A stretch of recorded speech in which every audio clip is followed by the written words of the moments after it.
So I mentioned in our previous pantry video that we process a lot of tomatoes through canning or sun drying to have throughout the winter, but we also froze some this year because I didn't get around to canning them. So what we're gonna do is make some more ketchup, and we'll show you how we do it.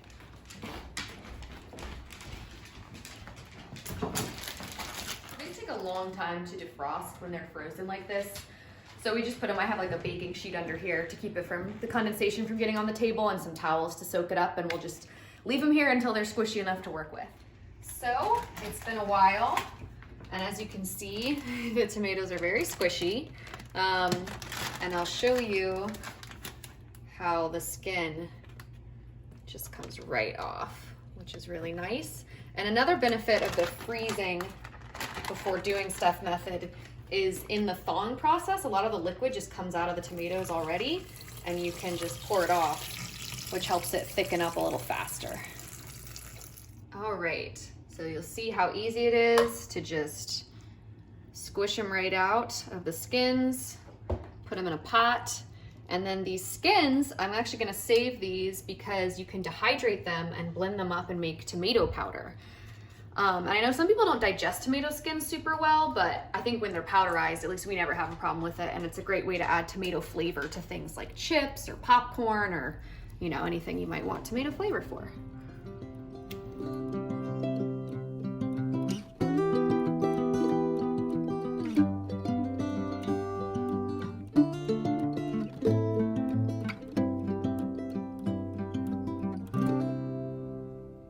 Now that that's all done, we have a nice pot full of tomatoes here. If you have fresh tomatoes instead of frozen, you could just put these in with skins, like roughly chop them and then put it all through a food mill. I don't like to get out the food mill because then I have to wash it. So this is the nice, lazier way of doing it. And then also we're gonna put all of this through a fine mesh strainer at the end anyway. So we're not worried about like seeds and stuff because that's all gonna come out in the end to get it that nice smooth ketchup consistency. So I'm going to let these cook until they get to a boil, and then we're gonna start adding in some of our flavorings.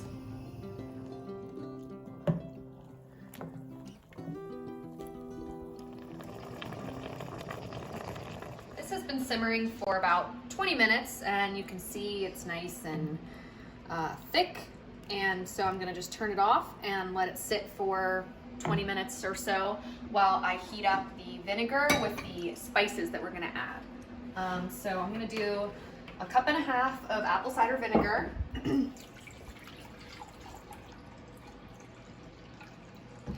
We do like to make apple scrap vinegar, but we don't have enough.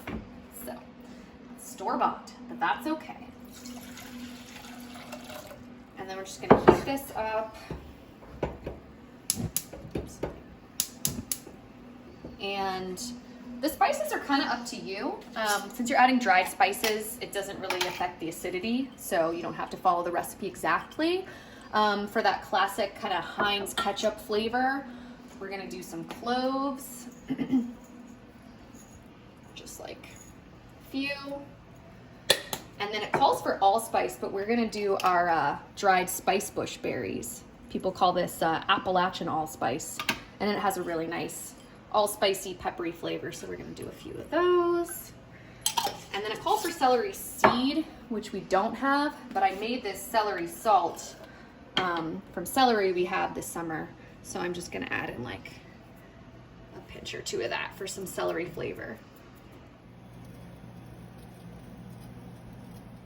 Now that this is nice and bubbly, I'm going to pour it through the strainer to get those spices out into our tomato mixture, and then bring this back up to a boil, and it'll sit there for like 30 minutes. So this is not a quick process, but it is easy.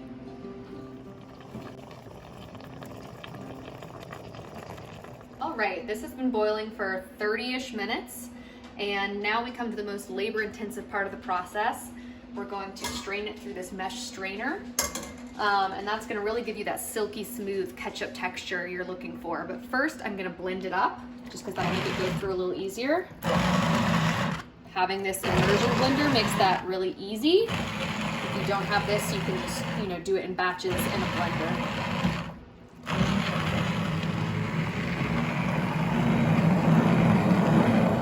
Now it's blended. We're just gonna scoop it into our strainer and push it all around with a spatula.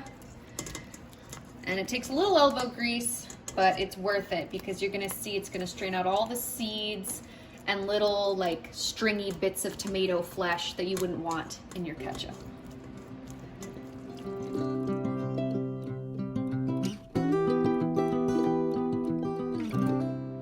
And you can see underneath, look how smooth that is. A nice consistency. So 5 hours later, just kidding, but it felt like that. This is what we're left with. This is what we have, and this is all the gunk that we strained out. So as you can see, it is silky smooth and beautiful, looking more and more like ketchup. And we're going to add about 1/8 cup of salt and 2/3 cup of sugar. Mix that in, and once again, bring it to a boil. And at this point, it's almost done. We're basically just looking for it to thicken up to the texture that we want it to be.